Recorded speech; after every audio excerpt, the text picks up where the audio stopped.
Terima kasih Tuhan akan segala kemurahan dan anugerah-Mu. Sekarang tiba waktunya kami hendak mendengar firman-Mu.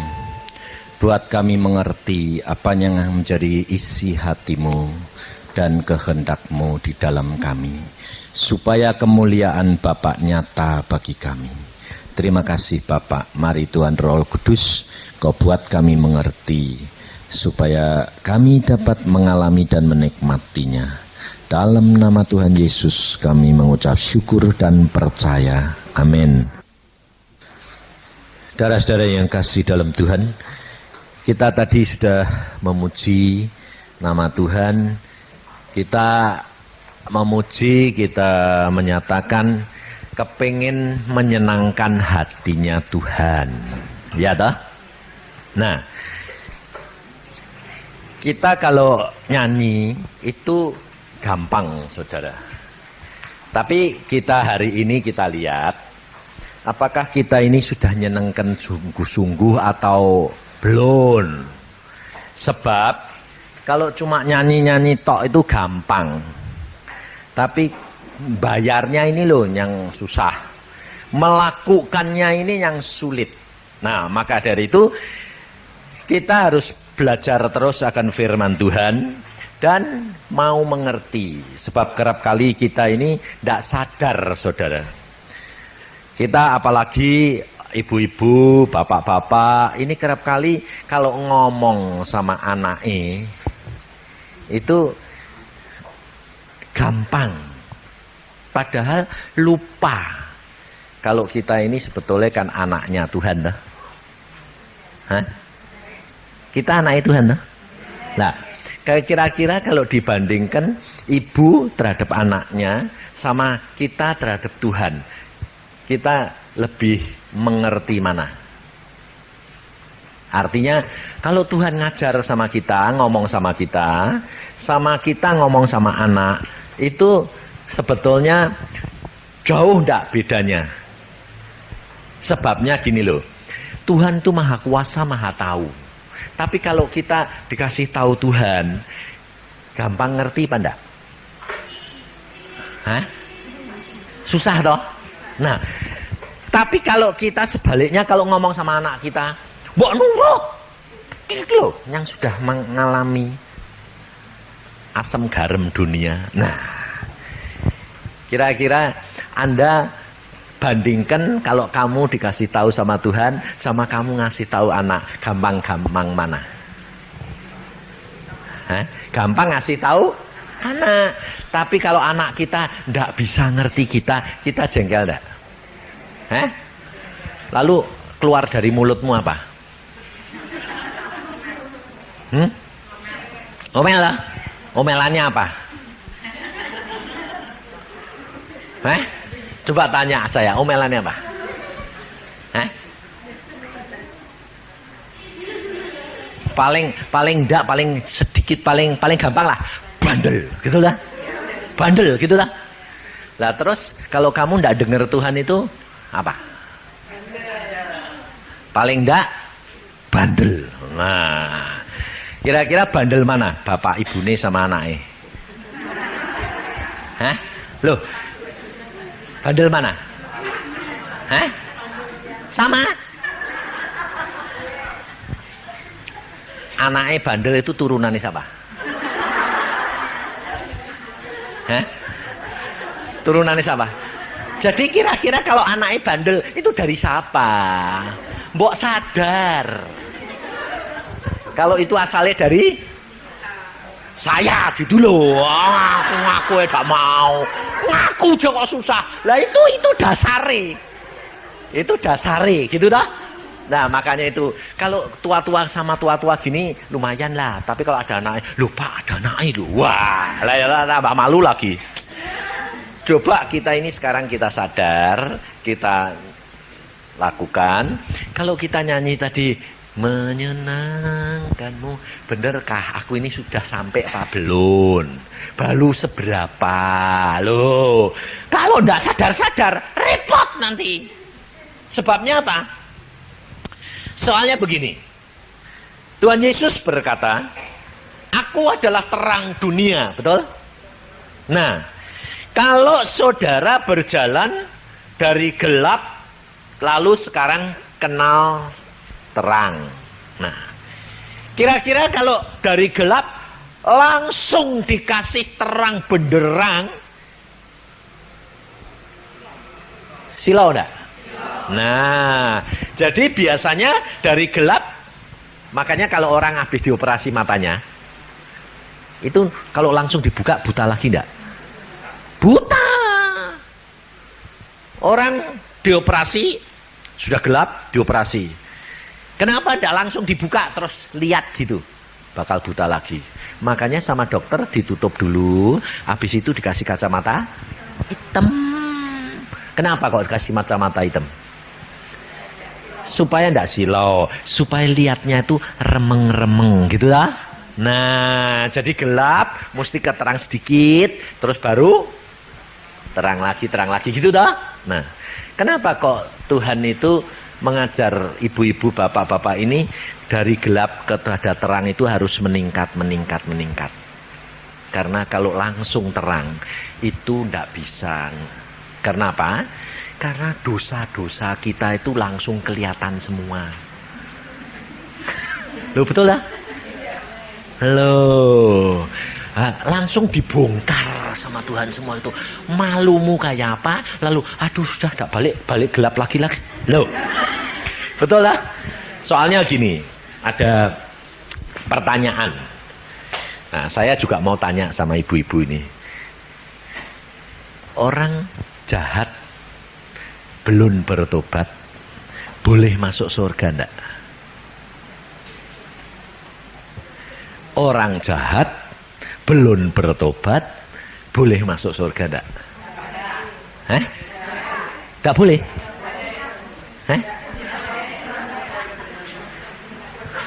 Kalau enggak boleh, di mana adilnya Allah? Oh, kok kamu yang ngurus? Lah ini kerap kali kita ini tidak sadar ngakimi jadi Tuhan itu. Lah coba saudara semua ini sudah bertobat belum? Sudah toh? Tapi tetap berbuat dosa enggak? Ayo jujur. Tetap toh? Meskipun bertobat lagi toh? Lah pasti mati terus berbuat dosa terus mati pi. Kok enak. Loh. Saudara tahu? Ini ada orang dosa, orang jahat, pembunuh, berzina, pokoknya paling jahat. Nah, dia ternyata ditempatkan oleh Tuhan di alam maut yang paling gelap. Nah, lalu dia teriak-teriak begini. Allah, kalau engkau itu adil, katanya kasih. Di samping adil kan kasih toh. Mengapa engkau tempatkan di tempat yang paling gelap, pekat seperti ini? Tuhan berkata, justru nak, aku taruh kamu di tempat pekat itu karena aku sayang. Mana sayang? Kalau engkau sayang dan kasih dan adil, izinkan aku pergi ke surga. Tuhan bilang, silahkan. Loh, langsung orang itu dibawa malaikat bilang, ayo, katanya mau ke surga. Ya, berangkat dia. Dari tempat gelap ke remeng-remeng lagi. Langsung masuk ke surga, tempatnya terang benderang. Lalu dia lihat, loh, lah dosaku kok kelihatan semua. Seperti layar TV. Wah, aku berzina, aku membunuh, aku menipu, aku bohong, aku begini. Waduh, semua orang di surga nonton dia. Karena di surga tidak ada dosa. Wih, loh, kok ada tontonan baru. Nah, orang seneng enggak? Anda seneng enggak dilihat dosa-dosamu? Hah? Lah, kalau kamu berbuat dosa, kamu seneng di tempat terang atau tempat gelap? Kenapa? Supaya tidak kelihatan. Pada waktu dia lihat, waduh, dosaku kayak gini, lalu dia bilang, pantesan betul Allah, kamu tuh sayang aku, kasih. Aku kan jadi tontonan, bener, aku tak balik sah. Nah, lalu pergi ke tempat yang gelap. Nah, saudara, Dosa itu sebetulnya salah satu apa? Mementingkan diri sendiri itu sebetulnya dosa enggak? Nah, kalau kamu menyanyi tadi, aku mau menyenangkan hatinya Allah, itu mementingkan diri sendiri apa enggak? Nah, sekarang saya tanya, kamu masih mementingkan diri sendiri enggak?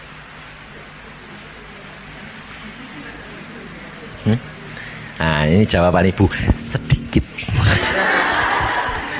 Nah, kalau sedikit ini tidak dihilangi, nanti masuk surganya di tempat yang terang benderang apa remeng-remeng? Remeng-remeng. Kalau remeng-remeng bahaya enggak? Saudara tahu, kita belajar coba firman Tuhan, kita lihat diri sendiri. Buka di dalam 1 Korintus pasal yang ke-13.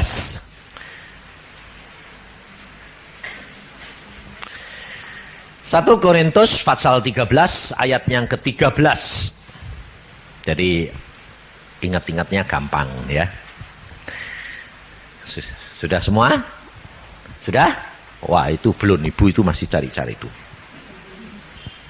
Sebab saya minta supaya semua baca bersama-sama. Jadi mesti buka dulu 1 Korintus 13. Coba ditolong dibantu. 1 Korintus 13 ayat 13. Sudah? Ayo, 1, 2, 3. Demikianlah tinggal ketiga hal ini, yaitu iman, pengharapan, dan kasih. Dan yang paling besar di antaranya ialah kasih. Nah, coba kita lihat. Ada iman, pengharapan, dan kasih. Yang paling besar adalah kasih. Yang paling kecil berarti lu kok ketawa? Iman, pengharapan, dan kasih. Yang paling besar kasih. Jadi yang paling kecil iman. Betul dah? Iman dah? Nah, sekarang kita lihat. Mengapa iman dikatakan yang paling kecil? Dan ternyata orang Kristen ini paling senang iman. Betul ya? Segala-gala saya imani. Wah, betul tak? Betul tak? Loh, sebetulnya iman kenapa kok paling kecil? Tuhan itu loh rendah hati. Karena apa? Karena Tuhan itu tahu kamu ini baru lahir. Orang yang kenal Yesus dilahirkan baru, tak mungkin tanpa iman. Karena iman itu justru menyebabkan kita percaya sama Yesus dan kita diselamatkan. Loh. Anak yang baru lahir itu bisa dituntut sama ibunya enggak? Nurut. Bisa enggak? Enggak bisa. Dia cuma butuh apa? Susu, nangis. Dia mau ngomong apa-apa enggak bisa. Isane nangis. Ya dah? Lah, ibunya yang harus tahu. Butuh susu, ganti popok, minta digendong. Nah, ini yang harus tahu siapa? Ibunya. Nah, jadi orang Kristen yang hanya punya iman itu kayak bayi. Ngerti tidak?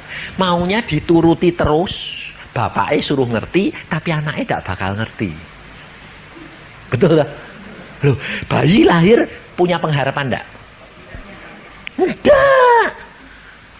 Butuh, minta, nangis. Betul? Kalau sudah mulai dinamakan punya pengharapan, sudah mulai gede enggak? Nah, saudara perhatiin. Bayi yang baru lahir, nangis tok. Butuh, nangis. Butuh, nangis. Butuh, minta. Itu bayi dah. Itu kepentingannya diri, mikiri kepentingan sendiri atau kepentingannya ayah ibunya? Hah?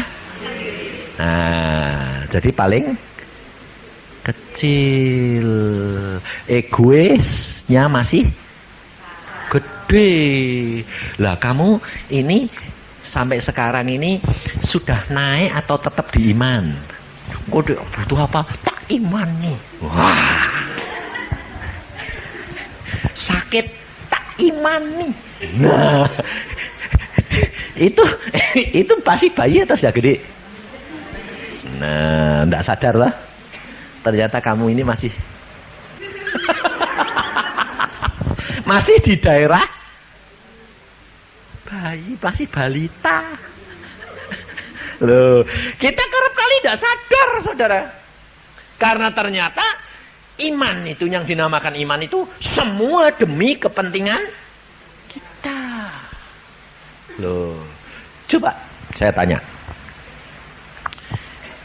Anda ini kalau ngimani sesuatu, itu mau lihat dulu atau enggak?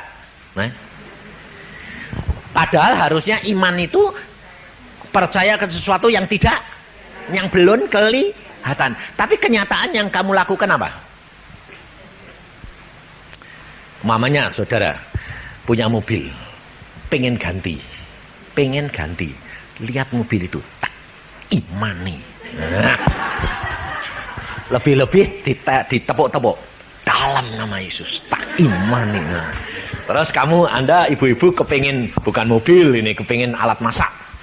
Aduh Tuhan, aku gaji suamiku baru segini, tidak cukup ini Tuhan, tapi tak imani.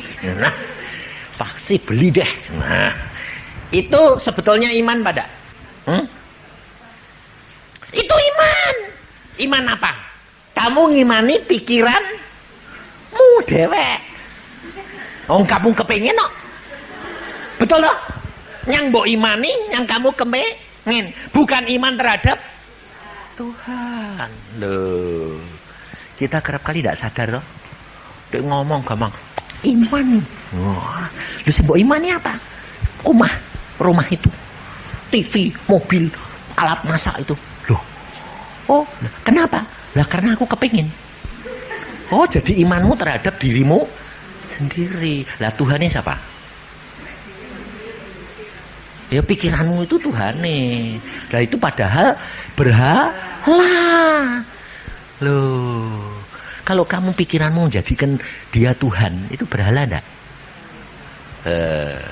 Berarti kamu nyembah siapa? Dirimu sendiri toh. Berarti menyembah berhala. Itu najis enggak? Itu di hadapan Tuhan berzina enggak? Nah, enggak sadar toh? Ternyata kamu lakuin itu terus toh? Iya. Tak imani. Loh, sebab imani apa? Loh, sekarang coba kesaksian ibu tadi. Ibu tadi bilang apa? Tahu-tahu suamiku grobiak ngorok. Isa apa coba? Lalu tak imani. Bangkit. Ya, mbok imani.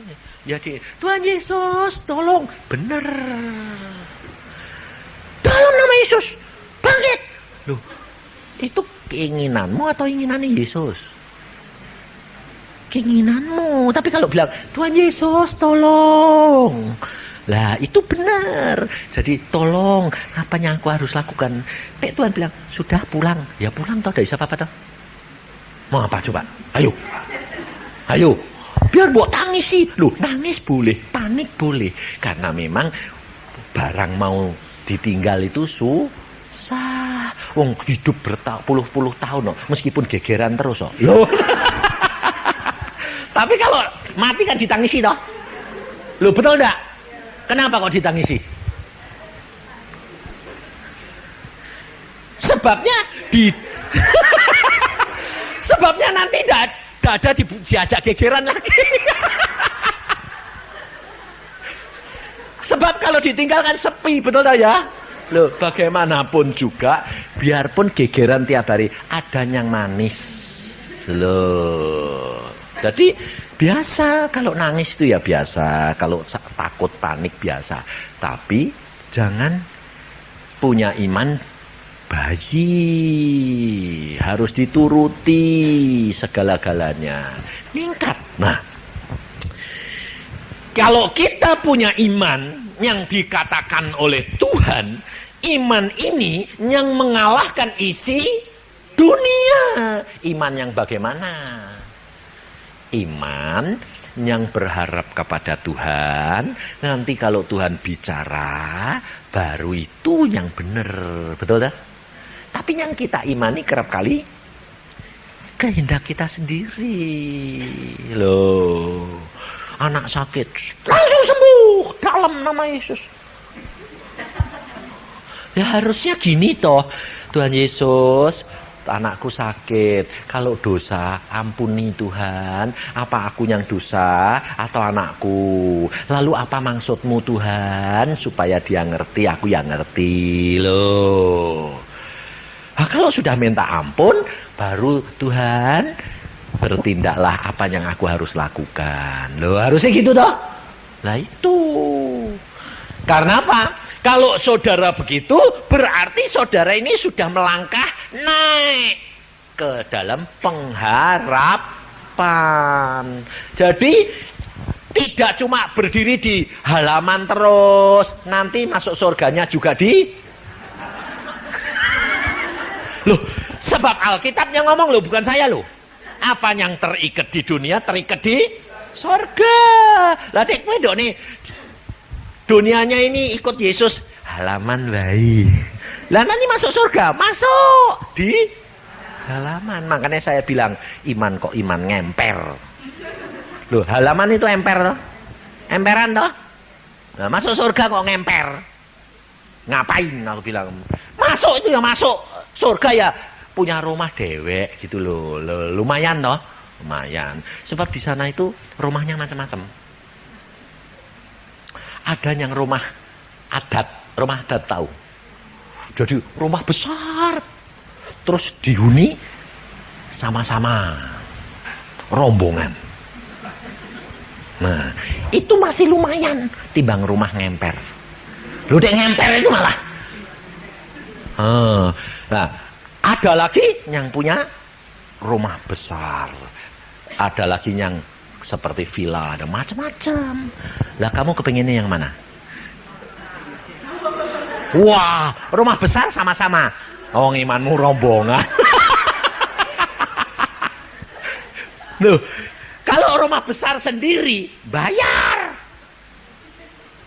Bayarnya juga sendiri. Mana ada punya rumah besar orang lain suruh bayarin? Nggak ada. Kalau kamu imanmu rombongan, ya tinggal di sana nanti rombongan. Loh, sebaliknya aku malah dikasih tahu Tuhan. Yusa, kenapa Tuhan? Kamu kepengen enggak punya rumah besar-besar? Ya kepengen dong Tuhan. Tapi kamu enggak punya rumah tuh. Hah? Aku enggak punya rumah? Enggak. Aduh Tuhan, aku ini ngajari orang tak suruh punya rumah gede-gede, aku sendiri enggak boleh punya rumah. Enggak boleh. Kenapa Tuhan? Sebab kamu itu jongosku. Loh, oh, jongosmu. Iya, jadi kamu tinggal sama saya. Loh. Oh gitu, ya mau deh. Nggak punya rumah kan masuk istana, lumayan. Biarpun jadi jongos loh. Jadi belum tentu. Maka dari itu coba kita belajar. Nah, kalau saudara cuma punya iman, ya toh, dan iman ini tidak diterapkan dalam situasi dan kondisi yang sesuai firman, Paulus bilang apa? Coba kita perhatikan. Coba kita lihat di dalam ayat yang kedua. Ayat kedua dulu. 1 Korintus 13 ayat 2. Sekalipun aku mempunyai karunia untuk bernubuat, dan aku mengetahui segala rahasia, dan memiliki seluruh pengetahuan, dan sekalipun aku memiliki iman yang sempurna untuk memindahkan gunung, tetapi jika aku tidak mempunyai kasih, aku sama sekali tidak berguna. Nah, jadi saudara tahu? Jadi kalau iman ini biarpun kita punya, tapi kalau kita pakai untuk pemuaskan diri sendiri, bakal tidak ada, tidak berguna.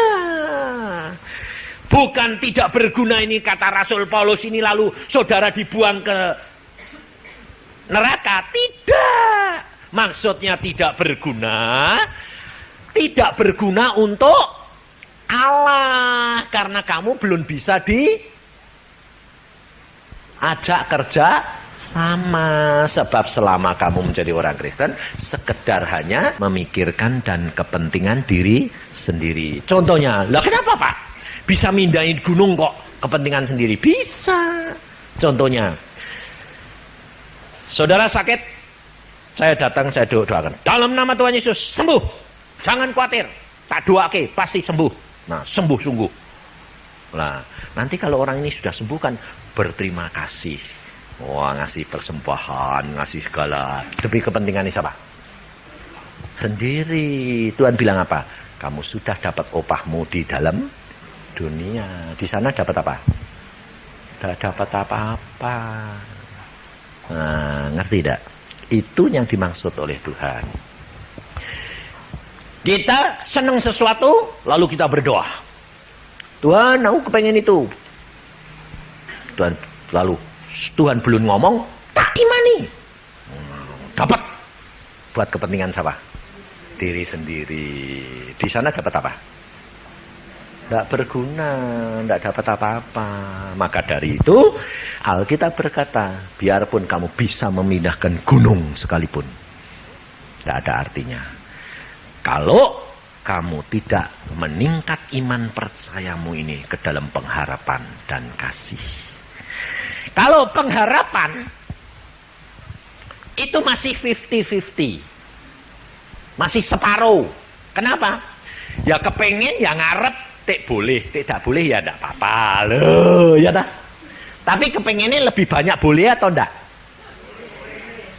Masih condong-condong ke bawah, ke iman, atau condong-condong ke kasih? Masih condong ke iman. Sebab apa?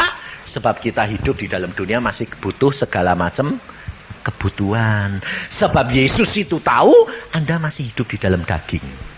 Nah, daging itu repot sungguhan. Sebabnya apa? Daging ini itu kepengennya, padahal kita ini tambah tua, tambah lemah. Kepengennya ditutupi terus supaya kelihatan muda. Lah itu kan butuh biaya. Nah, biayanya mahal. Iya toh? Tidak cukup ya. Kalau tidak cukup kan, Tuhan, duitku tidak cukup. Ya wis toh, kasih sehat toh Tuhan. Loh ya toh. Duitnya cukup ya, wis operasi bae. Wis apa? Kedondoran. Iya toh? Loh. Lah dek punya duit, keriput coba, mesti ditarik toh. Tarik. Kenceng lagi loh. Padahal sebetulnya hidup di yang marahi keriput, marahi tua itu apa toh?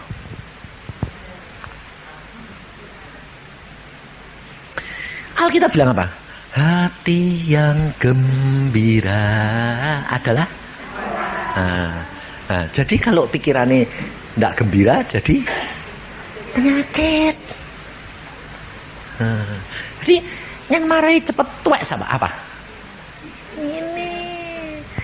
Makanya jangan banyak pikir. Cepat tuwek nanti.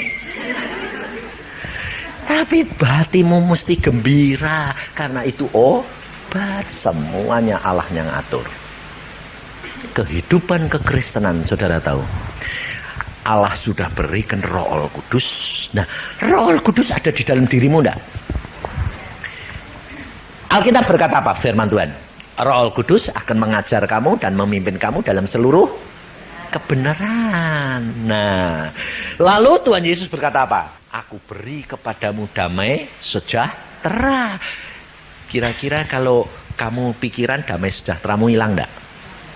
Nah, jadi kalau Anda periksa hatimu susah, periksa itu pasti kamu ada sesuatu dosa. Segera bertobat, lalu minta pertolongan Roh Kudus. Tuhan, tunjukkan kesalahanku. Kenapa kok aku kehilangan damai sejahtera. Tapi kalau Anda tidak mau, terusin, Roh Kudus diemin. Dan kamu harus bayar harganya.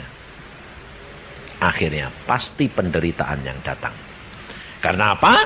Karena kebandelanmu itu tadi. Loh, anakmu deh bandel, mbok geblek ndak? Hah? Geblek toh? Penderitaan ndak? Iya. Anakmu deh bandel, uang jajannya dikurangi ndak? Hah? Iya toh? Nah, kenapa kok uang jajanmu juga kebutuhanmu diungkret sama Tuhan? Krit. Karena bandel. Tapi kalau kamu menyenangkan hati Tuhan, nggak usah minta, malah disodor-sodori. Anakmu coba, yang setiap kali nurut, malah nggak minta apa-apa. Loh nih, kamu kok nggak pernah minta apa-apa? Loh, mama sudah sediain semua. Sana, ini loh, mau apa sukamu? Loh, betul lah. Tapi kalau ini boros, saenake, segala beli saenake, kira-kira boros. Tak tahu harganya duit. Nah, malah di pencet toh. Hati-hati loh saudara. Maka dari itu kita belajar. Nah, mengapa kerap kali orang Kristen banyak kecewa? Karena ternyata dia hidup di dalam tingkat yang pertama, iman. Sehingga kerap kali wis tak imani, kok malah jadi gini. Loh, karena itu sebetulnya anak kecil yang kecewa, nangis tidak dikasihi. Tapi kalau saudara sudah mulai masuk ke dalam pengharapan, semuanya diserahkan siapa? Yesus. Nah, ini diajar. Nah, contohnya ada salah satu ibu, dia berdoa begini. Tuhan, aku rindu saudaraku ini loh, kakakku, adikku bertobat. Lalu tidak bertobat, sudah didoakan, tidak bertobat. Wah, akhirnya ibu ini tuh doa puasa. Tak puasain, dia puasa sebulan. Tuhan, aku rindu saudaraku bertobat.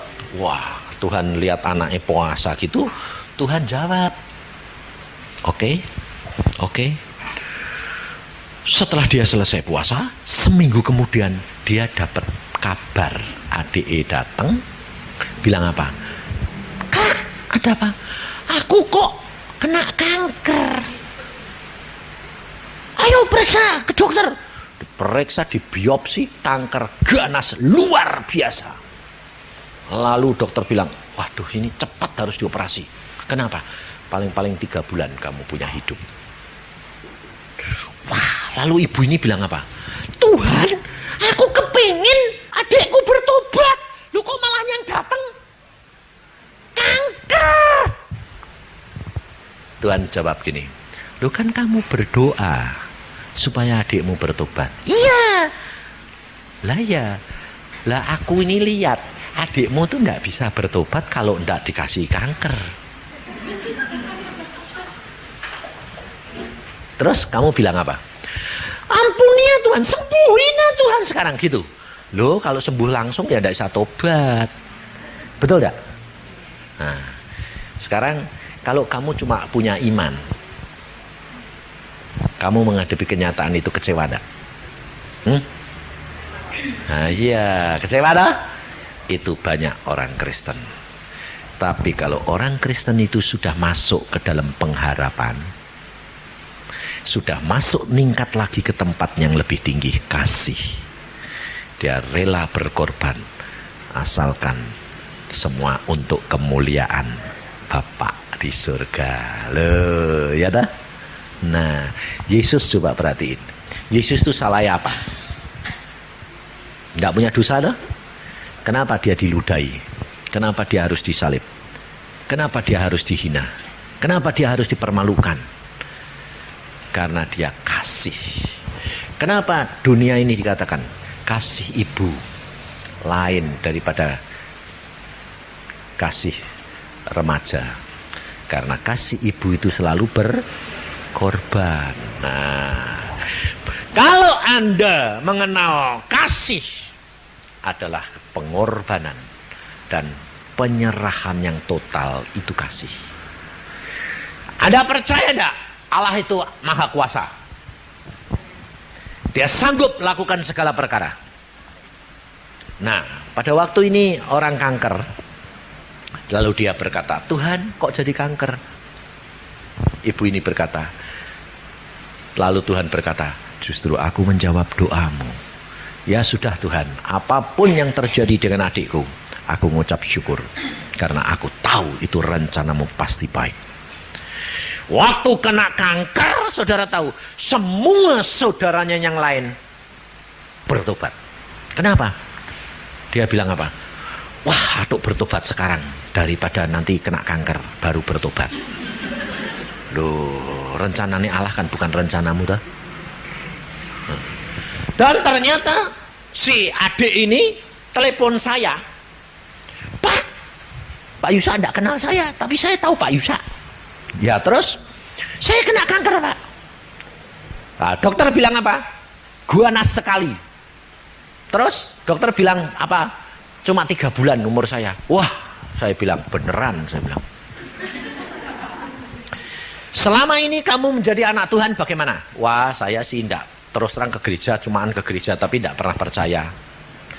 Waktumu sekarang tinggal 3 bulan. Kamu tahu enggak? Habis ini mati kamu masuk mana? Neraka atau surga? Wah, kalau saya mati sekarang saya masuk neraka. Maka dari itu kamu dikasih kanker supaya kamu nebus.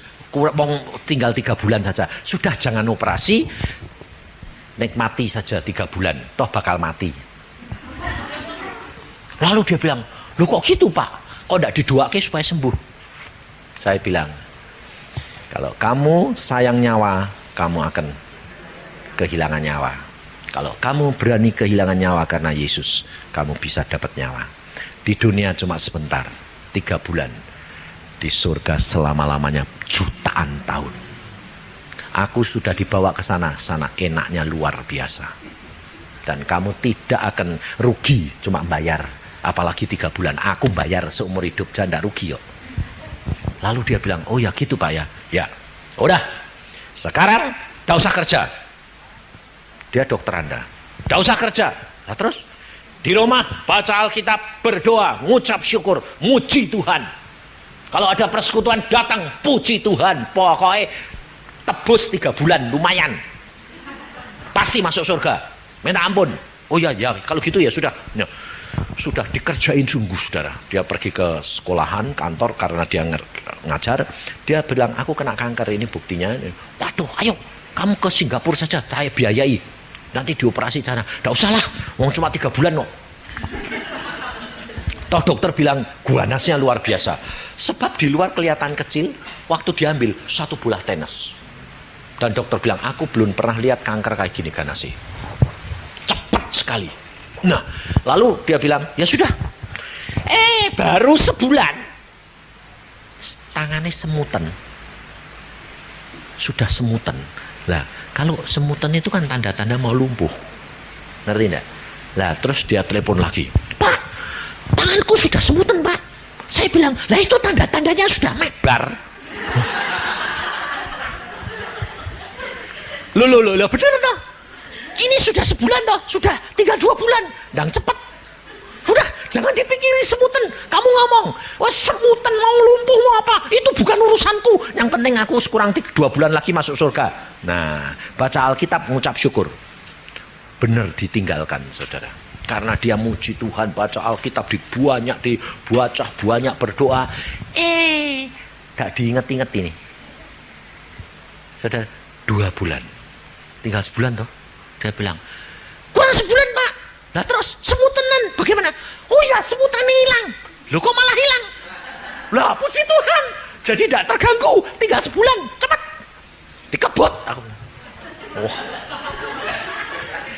Dan dia lalu karena dia sudah tidak mikir mati, kan makan banyak.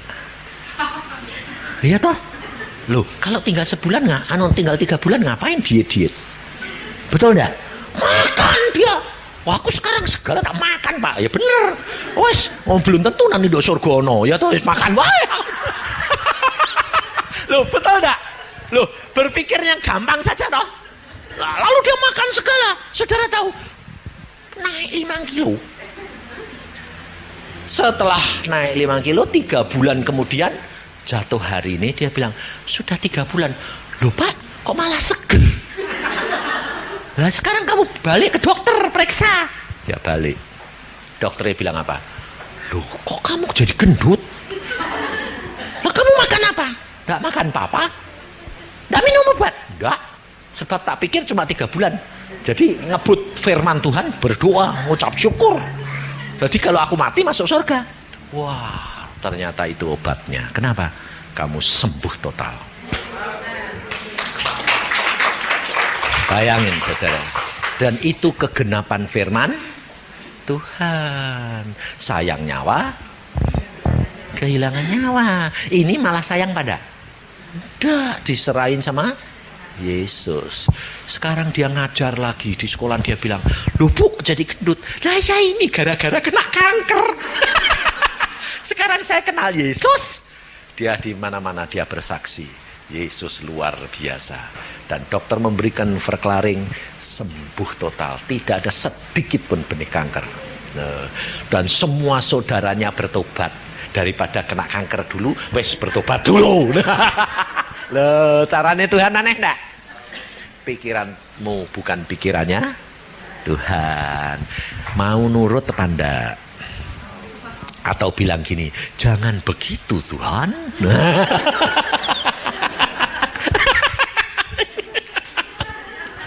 Lah, kalau kamu bilang jangan begitu Tuhan, ngatur Tuhan lagi enggak? Lah Tuhannya siapa? Pikiranmu lagi. Maka dari itu saudara, lihat hidupnya Tuhan Yesus. Tuhan Yesus itu tidak pernah dia berkata bilang, kehendakku Bapak. Enggak, dia selalu kehendakmu Bapak yang jadi. Apapun yang saudara dan saya alami itu baik saudara. Karena apa? Allah punya rencana yang baik. Tapi kalau kamu turut-turut ngatur, kamu mau bikin roti, anakmu balita turut-turut, mah turut mudek, kira-kira malah jadi mana? Malah bantat, malah tidak jadi, malah akhirnya tidak bisa dinikmati. Kalau anakmu ini percaya, udah jangan ganggu mama, biar bikin, biar cepat, biar nanti jadi, terus kita yang nikmati. Biarkan Allah yang mengerjakan. Dia lebih ahli, lebih lihai. Ya toh? Kalau dia yang bikin cepat, kalau kamu yang turut-turut, muter-muter nanti kayak bangsa Israel di padang belantara, betul? Nah, satu lagi, supaya saudara itu hidup penuh penyerahan. Alkitab berkata, Yesus berkata, hendaklah engkau jadi saksi. Nah, ini orang satu deret kampung, ini dia sendiri yang jadi orang Kristen. Semuanya bukan Kristen. Dia dapat tekanan, diejek, dihina, dilempari segala macam. Dia berkata, Tuhan, tolong si Tuhan di kampung ini supaya aku kepingin ada yang bertobat, supaya ada teman nih. Terus dia doa, enggak dijawab-jawab. Kita mesti doa puasa kok, sekeluarga yuk, supaya tetangga kita bertobat. Berdoa. Dijawab Tuhan. Jawabnya Tuhan aneh. Anaknya dia kerasukan setan. Anaknya orang Kristen. Dia bilang, loh Tuhan, anakku pulang-pulang kok marah-marah. Barang-barang dipecahin semua. Kan dibuat tontonan. Wah, tangga-tangga datang semua. Lalu bilang, nah itu Kristen sendiri. Anaknya malah kerasukan setan, Nah iya, makanya jangan jadi orang Kristen. Setelah yang nonton banyak, Tuhan baru ngomong, sekarang ditengking. Loh Tuhan, sudah tak tengking dari tadi. Loh, tadi kan tonggo-tonggomu belum datang. Loh kok aku dijadikan tontonan Tuhan? Lah ya itu. Tengking semua dia. Dalam nama Yesus, setan keluar. Keluar setannya, sembuh anaknya. Tapi tetangga ini kan sudah ngomong semua. Tuhan, orang Kristen makane gitu dah. Nah, ini kan sudah setengah hari ribut sama setan ini kan kecapian tidur. Sama sambil, aduh Tuhan, engkau ini kok aneh. Aku malah sembahyang supaya mereka bertobat kok malah jadi kayak tontonan. Tuhan bilang apa? Kamu harus jadi saksi. Saksi itu ngalami enggak? Ngalami. Lah ngalami kok yang enggak enak. Mbok ngalami itu yang enak gitu loh. Sakit sembuh. Ngono itu kepengennya gitu dah. Orang lain yang sakit, kamu yang berdoa sembuh. Gitu dah.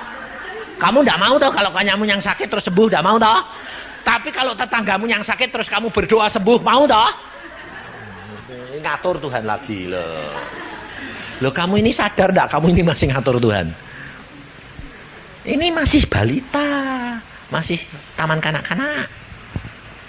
Waktu itu terus dia tidur semua. Besok pagi mereka bangun, tetangganya ribut. Kenapa? Setannya ngaleh. Setannya ngaleh di tempat tetangganya, anaknya ruame. Langsung mereka bilang, oh ini gara-gara orang Kristen ini, setannya ngaleh.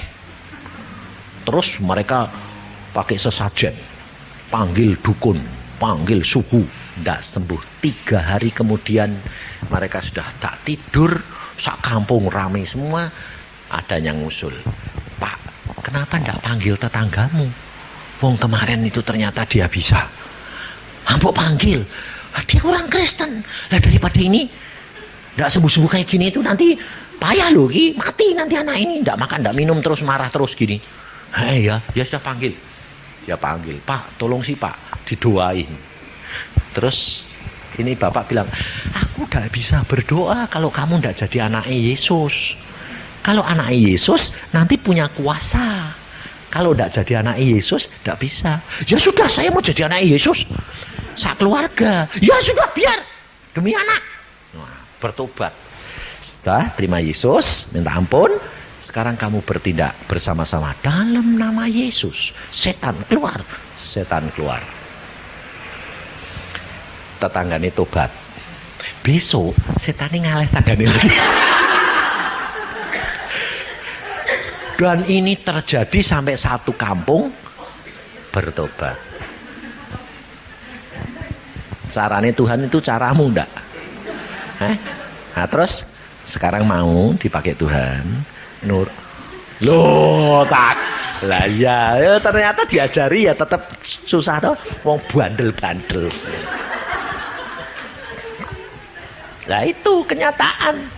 Loh, ini fakta loh. Ini terjadi sungguh ini. Maka dari itu kamu harus seperti Yesus, kasih, masuk dalam pengharapan, masuk dalam kasih.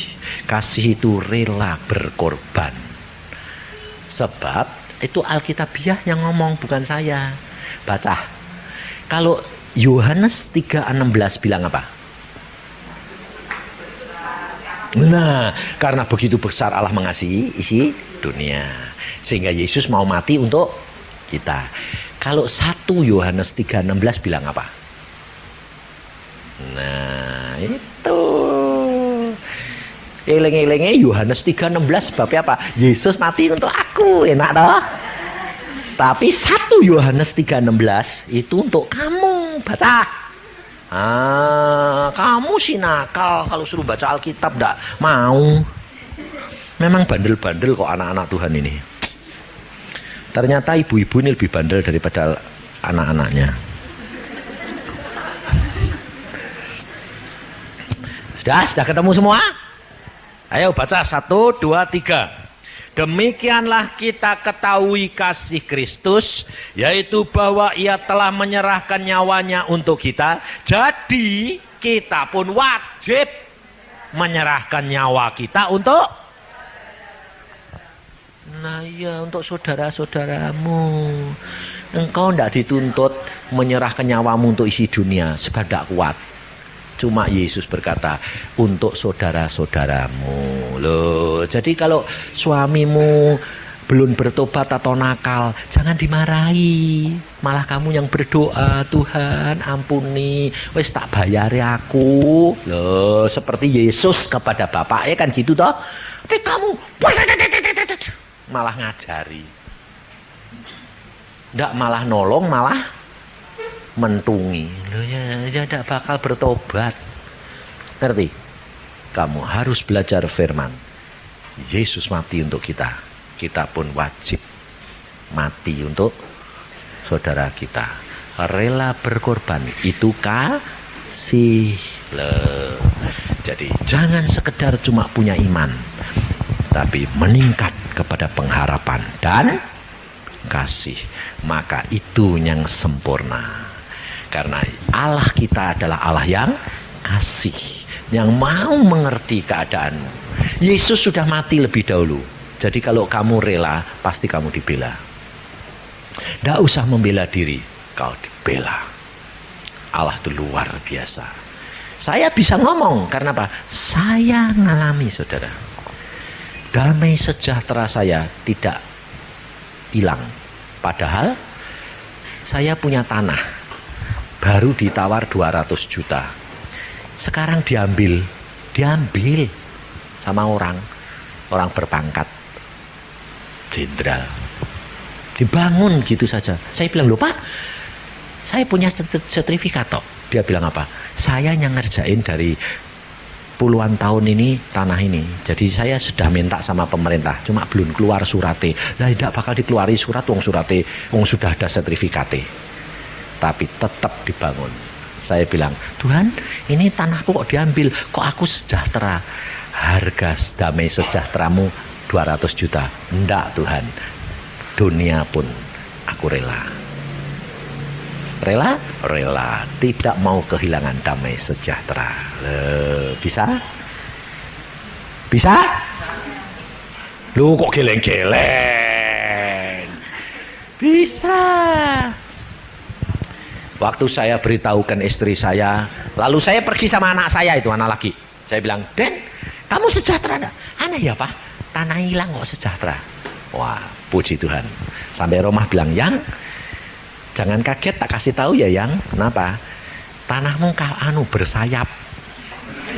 "Kenapa?" "Diambil jenderal itu yang rumahnya depannya karena dia bilang dia yang garap." Terus piye Yang ya? "Jangan kehilangan damai sejahtera." "Oh ya, kok enak ya?" "Ya wis ya, dianggap hilang aja." Ya, puji Tuhan. Karena Tuhan itu yang punya langit dan bumi. Kamu baru nyanyi tadi. Nyanyian tadi apa? Segala sesuatu terjadi atas kehendaknya salah. Nyanyi gampang. Jadi kejadian itu Allahmu tahu enggak? Kenapa dibiarkan? Karena Allah mau uji harga damai sejahteramu. Yesus Kristus itu cuma 200 juta. Oh enggak Tuhan.